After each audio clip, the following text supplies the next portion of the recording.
E aí, pessoal, tudo bem com vocês? Tudo tranquilo para a nossa aula de hoje?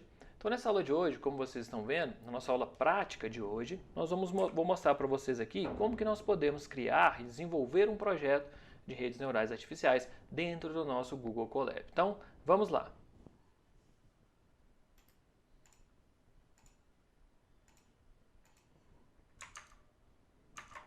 Então aqui, pessoal, vou mostrar para vocês, nesse Colab aqui que nós estamos trabalhando, neste arquivo IPy Notebook, quais são as etapas que nós temos que seguir para criar, né, desde a coleta de dados até a transformação dos dados e chegando ao final na resolução da tarefa que nós estamos propondo aqui.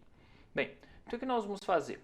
A tarefa a ser resolvida neste caso, que eu vou mostrar aqui para vocês, corresponde a partir de alguns dados, né, do tipo ou do formato, de como, né, foi identificado aquele tumor, para verificar se aquele tumor ele é maligno ou benigno. Então, a tarefa a ser resolvida é criar um modelo que consiga, a partir das características de um tumor, identificar ou prever se esse tumor ele é maligno ou benigno. Então, vamos lá. Então aqui, pessoal, como eu disse, nós vamos passar por todas, né, aquelas etapas, desde a coleta até a exibição final dos nossos dados, ou do nosso resultado, do nosso modelo.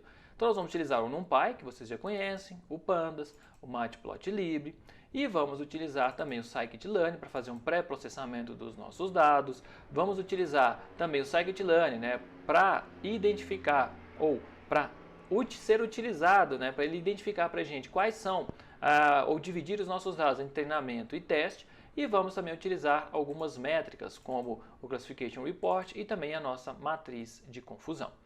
Então, pessoal, vocês vão ver aqui que a forma que nós vamos coletar o dado, simplesmente para simbolizar a coleta de um conjunto de dados, é utilizando, por exemplo, esse wget. O wget, pessoal, toda vez que vocês virem aqui dentro do nosso Google Colab esta exclamaçãozinha e depois um comando, vocês podem entender que essa exclamação e este comando que nós estamos dando são comandos que são normalmente utilizados no terminal Linux. Então, quando a gente coloca aqui, por exemplo, essa exclamação, eu estou utilizando, dizendo que eu quero utilizar um comandinho do terminal Linux aqui dentro do próprio Google Colab. Então, como vocês estão vendo aqui, ó, esse wget significa que eu vou querer obter dados da web. E os dados que eu vou obter são justamente o dado que está armazenado neste local aqui, ó. Então eu chego lá e mando esse wget e quando ele faz a conexão, ele vai entregar aqui para a gente justamente este dado que vocês estão vendo aqui, ó, esse data.csv, beleza? E aí, depois disso, pessoal, nós já podemos agora começar a trabalhar com esses nossos dados. Então esse data aqui que vocês estão vendo corresponde justamente a um dataset que possui essas informações da tarefa que nós vamos resolver. O que quer dizer com isso? Esse dataset contém um conjunto de informações de características, né, de um tumor em específico e também contém a classificação desse tumor, se ele é maligno ou não. Então vamos lá, então vou mostrar aqui para vocês esse nosso dataset, utilizando o nosso método RED, como vocês já conhecem, vou mostrar aqui, ó. Então nós temos aqui, pessoal, um conjunto grande de colunas ou de características para esse nosso, né, para ser utilizada nesse nosso modelo. Então no primeiro momento que vocês estão vendo, nós estamos, por exemplo, trabalhando nesse diagnóstico daquele tumor em específico, o M significando que ele é maligno e o B significando que ele é benigno. Mas vocês podem ver, ó, esse diagnóstico, por exemplo, é do tipo string. Então nós já temos que realizar uma transformação desses dados aqui para deixá-los em um formato mais condizente, né, com a realidade com que nós vamos trabalhar. Como vocês já sabem, os nossos modelos não trabalham muito bem com dados, né, textuais. Então nós vamos fazer uma transformaçãozinha nesses dados. Temos também um conjunto de outras informações em diferentes escalas. Então eu tenho, por exemplo, isso aqui, esse valor aqui sendo 1001, depois eu tenho esse outro aqui que vai ser 0.2. Então temos dados em diferentes escalas aqui que nós vamos trabalhar. Bem, então a primeira coisa que nós vamos fazer é justamente conhecer os nossos dados. Nós temos que conhecer muito bem o problema antes de começar a colocar a mão na massa mesmo. Então o que nós vamos fazer? Utilizando esse nosso método info, ele vai falar aqui para a gente, por exemplo, a quantidade de linhas que nós temos. Então são 569 linhas ou 569 instâncias no nosso dataset. E vai nos falar os tipos de dados que existem em cada um dessas nossas colunas. E também os valores nulos que nós temos. Então aqui como vocês estão vendo, essas colunas aqui, ó, todas essas primeiras colunas, nós não temos valores nulos. Ou seja, eu tenho aqui, por exemplo, ó, 569 linhas não nulas e eu tenho 569 linhas. Então, essas coluninhas aqui são todas elas com valores não nulos. Já essa última coluna aqui, pessoal, como vocês estão vendo, ela é toda de valor nulo, então ela tem 0 valores não nulos. Então, nós já percebemos que nós vamos poder eliminar essa coluna aqui que não traz nenhum tipo de informação para este nosso modelo. Então, vamos seguindo. Bem, que agora, pessoal, eu estou utilizando um métodozinho muito útil que é o método describe.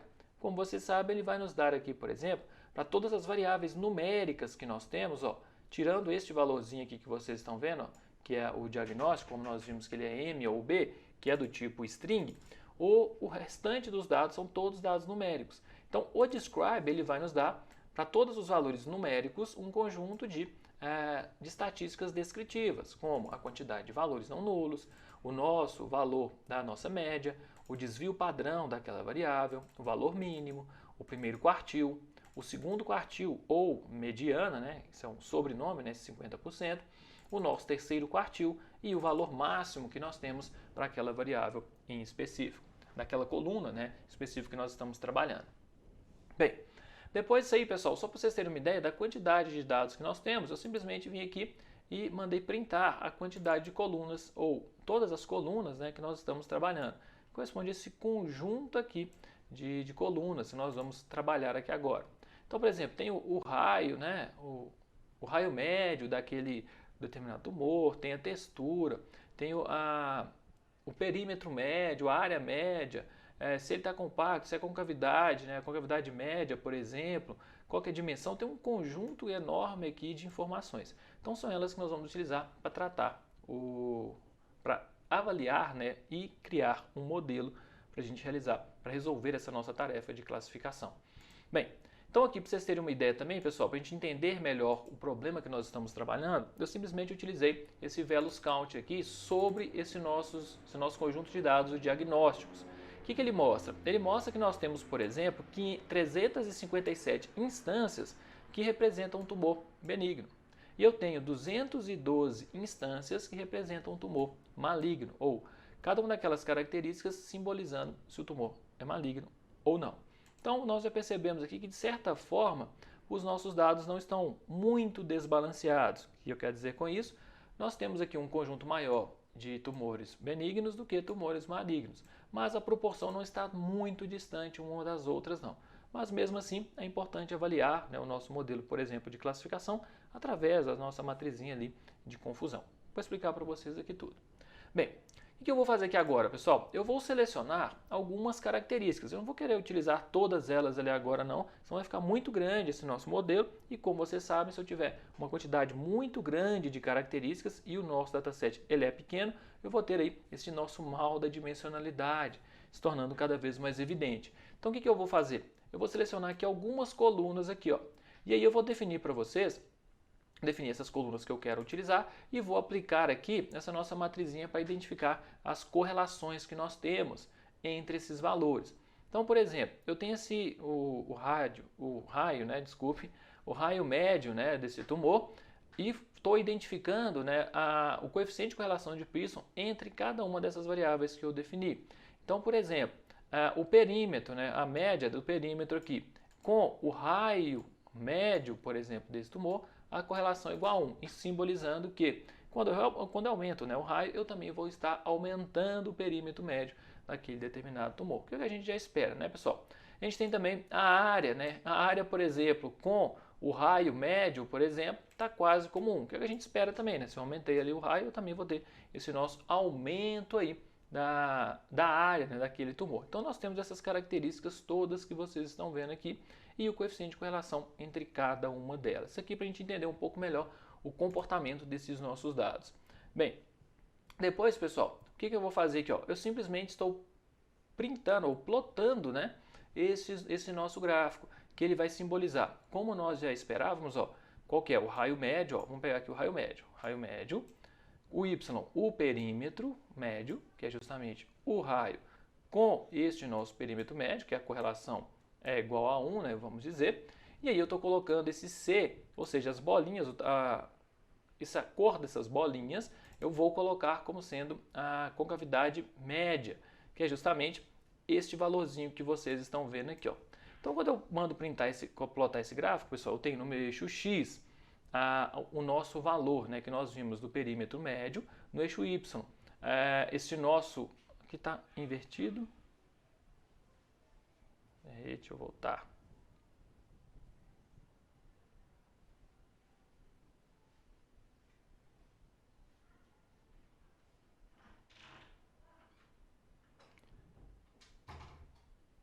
Então, pessoal, depois aqui da nossa matrizinha de correlação, eu vou simplesmente plotar aqui para vocês o nosso gráfico. Como vocês já viram, olha, este nosso raio médio, a correlação do raio médio com o perímetro médio, como vocês estão vendo aqui, ó, é o valor igual a 1, indicando para a gente que esses dados são altamente correlacionados.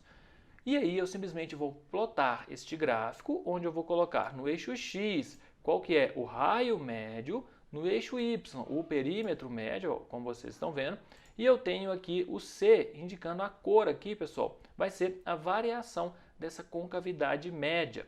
Então, por exemplo, quando eu tenho esse valorzinho da concavidade média muito baixo, como vocês estão vendo aqui, ele é roxinho igual está aqui, ó.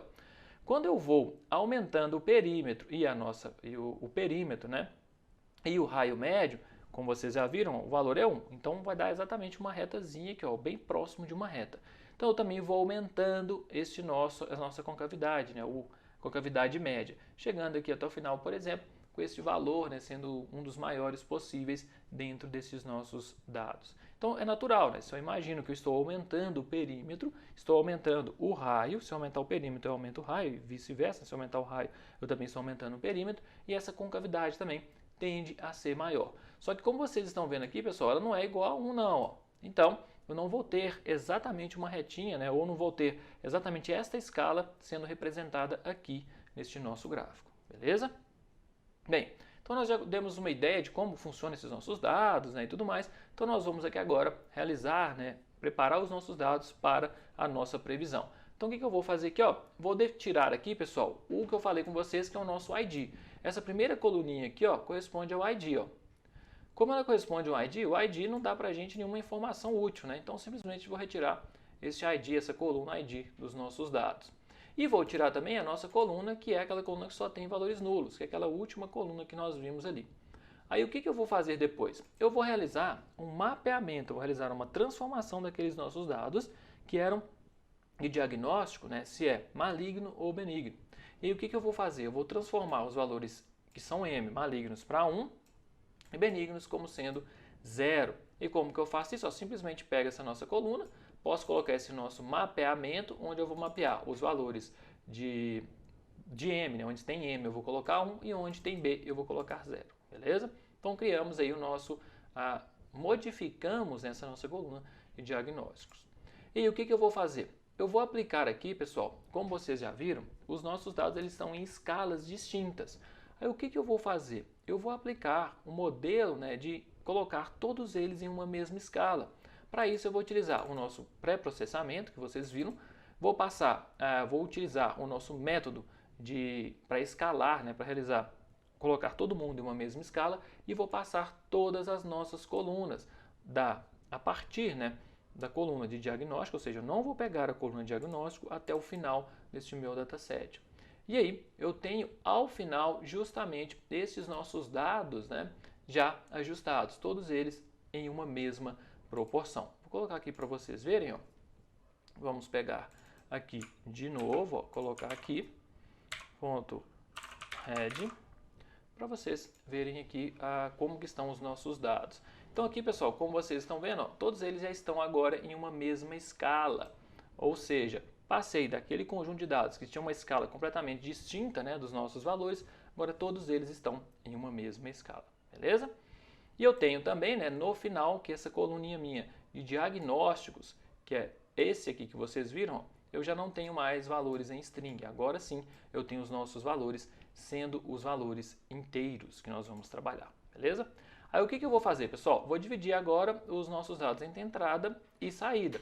O nosso valor de entrada, por exemplo, vai ser correspondente a todas as nossas colunas, menos essa coluninha aqui final. E a nossa saída vai ser simplesmente essa nossa coluna de diagnósticos, beleza? Então vamos rodar aqui. E aí, nós temos esses nossos valorizinhos. Só para vocês verem, vou colocar aqui de novo o valor x, para vocês verem essa nossa saída, corresponde justamente a esses nossos valores de entradas, a essas todas as nossas coluninhas de entrada aqui, correto? Bem, então agora já temos nossos dados preparados, já conhecemos o problema, identificamos ali algumas características e agora podemos aplicar este nosso modelo. O que eu vou aplicar? Justamente utilizando o nosso Deep Learning. Vou empregar justamente com o Keras que vocês estão vendo. Então defino o modelo sequencial, as nossas camadas que vocês já viram e o otimizador que eu posso empregar. E aí, vamos criar o nosso modelo. Tá vendo aqui, pessoal? Eu defini que eu vou utilizar o modelo sequencial. O sequencial, como vocês viram, é diferente daquele outro lá que eu coloquei para vocês, onde eu adiciono uma camadinha, coloco a saída de uma camada como sendo a entrada da próxima. No sequencial eu coloco em sequência, ou seja, o primeiro que eu adiciono é o primeiro que eu vou ter no meu modelo. Como vocês estão vendo aqui, ó, o primeiro que eu adicionei foi a camada densa com 128 neurônios, com a função de ativação ReLU e a dimensão do nosso valor de entrada, que é justamente, corresponde àquela quantidade de colunas que nós vamos utilizar como entrada do nosso modelo. Eu vou adicionar a segunda camada, vai ser uma camada de dropout, esse 0,25, identificando que com a probabilidade de 25%, daquele neurônio ser retirado ali do nosso modelo. Eu tenho aqui outra camadinha densa, coloco mais uma camadinha de dropout, no caso 0,25, pessoal, é 0,25%, viu? Desse neurônio deixar, por exemplo, deixar de pertencer à sequência do caminho da nossa rede. Tem essa nossa camada de dropout de novo, adiciono mais uma camada densa, e aí ao final justamente essa previsão, com um neurônio de saída, que é para eu identificar se é benigno ou maligno. Aí eu tenho esses nossos valores que vocês estão vendo aqui representando a nossa rede neural artificial. Bem, aqui agora, pessoal, é uma forma que nós temos para definir como que nós vamos querer o nosso otimizador. É uma forma para deixar ela um pouco mais, vamos dizer assim, um pouco mais ajustada para o nosso modelo, a forma como nós queremos que esse otimizador se comporte, beleza? Aí eu defino depois o nosso como eu vou avaliar este nosso modelo, nossa função perda, o otimizador que nós definimos aqui em cima e qual será a métrica para avaliar o desempenho deste nosso modelo. Bem, depois disso, o que eu vou fazer? Os nossos dados já estão todos eles agrupados, já estão em uma mesma escala. Eu vou agora dividir os nossos dados entre treinamento e teste. Já estão todos eles normalizados. Eu venho aqui e passo, utilizando o Train Test Split, o nosso valor x, que eu mostrei para você anteriormente, o nosso valor y, que é a nossa saída, já no formato numérico, a quantidade, ou como que eu vou dividir os nossos dados em treinamento e teste, no caso 30% dos dados para realizar o nosso teste e o random state, como vocês já viram. Então aqui, pessoal, o que eu tenho? Coloquei esse y-teste aqui para vocês entenderem quais foram as classificações, para ter uma ideia da classificação que nós vamos utilizar para testar o nosso modelo, beleza? E aí agora eu posso já colocar esse meu modelo para ser treinado. Então eu defini todo esse conjunto aí de informações, agora eu posso treinar meu modelo. Eu tenho os valores de treinamento de entrada, treinamento de saída, o número de épocas e o tamanho dessa batelada que eu vou utilizar, ou seja, o conjunto de dados que eu vou pegar por vez para treinar este nosso modelo. Então aplicando aqui, vocês estão vendo que eu vou melhorando o mesmo desempenho deste nosso modelo, chegando ao final tendo um desempenho bastante satisfatório neste nosso modelo aqui, ou seja, a funçãozinha perda que vocês estão vendo aqui, ela vai reduzindo bastante neste nosso modelo durante a etapa de treinamento. E agora eu vou avaliar o desempenho deste meu modelo. Para avaliar o desempenho, eu posso utilizar justamente esse método Evaluate.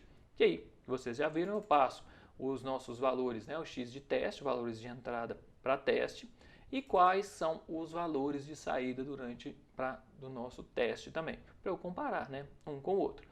E aí, ao final, o que eu tenho? Eu tenho a acurácia deste nosso modelo, onde esse nosso modelo conseguiu classificar corretamente 94,74% das sentenças, ou seja, conseguiu classificar corretamente, a partir das características de um tumor, se ele é maligno ou benigno, em 94% das vezes.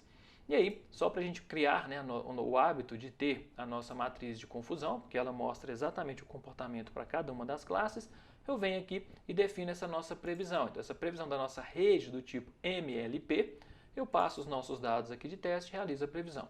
Aqui eu coloquei apenas os 30 primeiros, né, as 30 primeiras previsões. Vocês percebem aqui, pessoal, que, por exemplo, ele não está me falando aqui se é apenas 1 ou 0 não, ele está me dando aqui um valor final.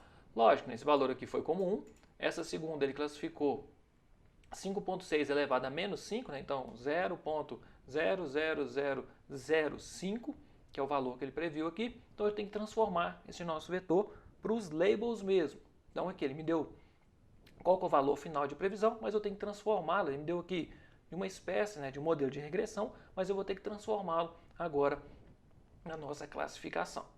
Então o que eu faço? Eu venho aqui, né, só para vocês terem uma ideia, a nossa previsão é 1 e aqui ele previu como sendo 1. Só que aqui a previsão nossa foi 5.6 vezes 10 a menos 5 e aqui a previsão era 0. Então eu tenho que transformar essas nossas previsões em valores de classificação. Como que eu faço isso?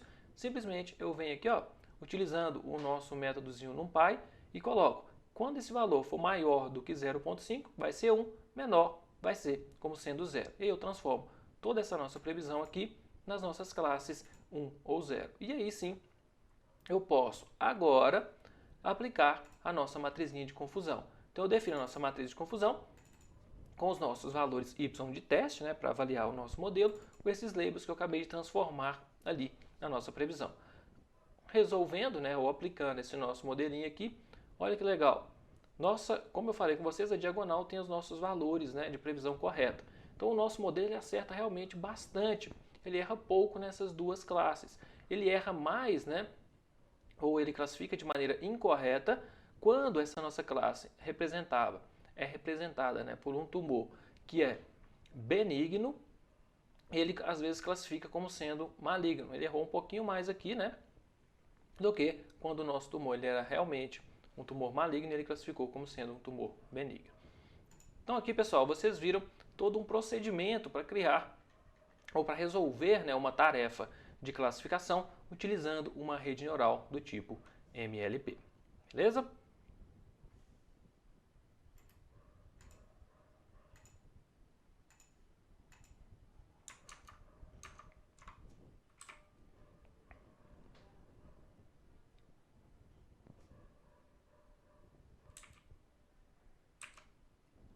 Então, pessoal, nessa aula de hoje vocês puderam ver como que nós podemos, partindo, né, para a resolução de uma tarefa, desde o início da coleta desses dados até chegar ao final e criar essa nossa rede neural a partir aí dos nossos modelos que vocês viram.